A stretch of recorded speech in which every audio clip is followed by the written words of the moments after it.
uso de la palabra al senador Israel Zamora Guzmán, del Grupo Parlamentario del Partido Verde Ecologista de México, para hablar a favor hasta por 5 minutos.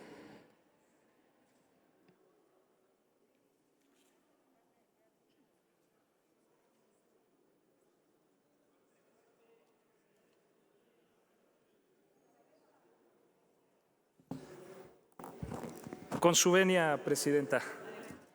Esta discusión que estamos llevando a cabo el día de hoy es de la mayor importancia para nuestro país, en un tema que es el que más preocupa actualmente a las ciudadanas y ciudadanos de nuestro país y de todos aquellos que han hecho de nuestro país su hogar.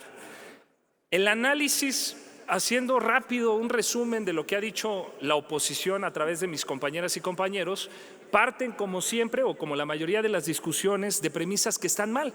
Parten de la idea de que hay un vicio de constitucionalidad y argumentan que efectivamente, como lo señalamos nosotros en una reforma del artículo 21, en su párrafo 11, que dice que la Guardia Nacional va a ser una institución de carácter civil. Y los compañeros sin fundamento, sin ningún fundamento, establecen que con esta reforma legal que estamos haciendo se pierde el carácter civil de la Guardia Nacional, algo que jamás ocurre. Todas las personas que tengan acceso a la iniciativa van a poder corroborar que no hay un solo artículo en donde se pierde el carácter civil de la Guardia Nacional. Pueden decir, es que se le va a pasar a la Secretaría de la Defensa Nacional. ¿Dónde dice? Muéstrenme el artículo que dice que la Guardia Nacional va a ser adscrita a la Secretaría de la Defensa Nacional. No lo hay, no se confundan. No confundamos los términos jurídicos. Dice el artículo 4 de la ley de la Guardia Nacional, que todavía está vigente, no se toca. Ese artículo no se toca.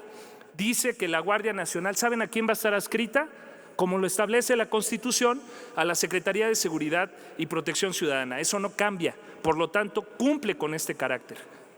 Segundo, fíjense, vamos a hacer un análisis muy rápido porque mis compañeros lo debieron de hacer, mis compañeros de la oposición. No solo analizar el contenido de la reforma, sino también de manera armónica interpretar las normas preexistentes que se modifican con esto y aquellas que no se modifican. Y las que no se modifican son las siguientes. Dice el artículo 14, la Secretaría de Seguridad y Protección Ciudadana, esa que es de carácter civil, esa que es dirigida por una persona civil, por la secretaria Rosa Isela, dice, formula la Estrategia Nacional de Seguridad. 1, artículo 13 de la Ley de la Guardia Nacional. Segundo, expide nombramientos de los elementos de la Guardia Nacional. ¿Quién es el patrón entonces de todos los elementos? Pues aquel que emite todas los nombramientos. En este caso va a seguir siendo la Secretaría de Seguridad y Protección Ciudadana. Por lo tanto, mantiene el control un civil.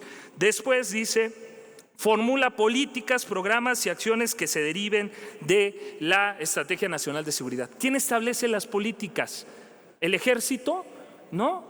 Este artículo 13 sigue sin tocarse por estas reformas y establece que es la Secretaría de Seguridad y Protección Ciudadana. Pero más claro, el artículo 4 de la Ley de la Guardia Nacional establece, ese que no se reforma tampoco, que es una institución de seguridad pública. Alguien confundía y decía que nosotros nos confundíamos con los términos de seguridad pública y seguridad nacional. No, más bien los que confunden los términos son ustedes, porque confunden Guardia Nacional con la Secretaría de la Defensa Nacional, entiéndase Ejército y Fuerza Aérea Mexicana, y la Marina, Fuerza Armada de México. Por lo tanto, esas confusiones son los que los llevan a pensar que cuando el control operativo y el control administrativo, que sí va a estar en manos de especialistas, y ahí quiero entrar ya no a lo jurídico, porque como vemos no les asiste la razón jurídica a mis compañeros, sino al político. ¿Por qué es necesario que el Ejército establezca o tenga un control operativo y administrativo de la Guardia Nacional? Bien sencillo, porque sí, efectivamente el país está militarizado. ¿Saben por qué? Porque las Fuerzas Armadas del crimen organizado, que no llegó en naves espaciales el 2018, no. La mayoría de los jóvenes que delinquen nacieron más o menos arriba de 25 años atrás. Y el sistema, de ese sistema que gobernaron muchos de ustedes o de sus partidos, y que uno de mis compañeros utilizando un eufemismo decía que eran gobiernos erráticos. No, no eran gobiernos erráticos, eran malos gobiernos, permitieron por negligencia, por vacío de autoridad, que ese crimen organizado se fuera precisamente organizando, se fuera armando, ellos sí, con armas de uso exclusivo del ejército. Entonces, si hubo una militarización del crimen, fue porque por mucho tiempo se les autorizó.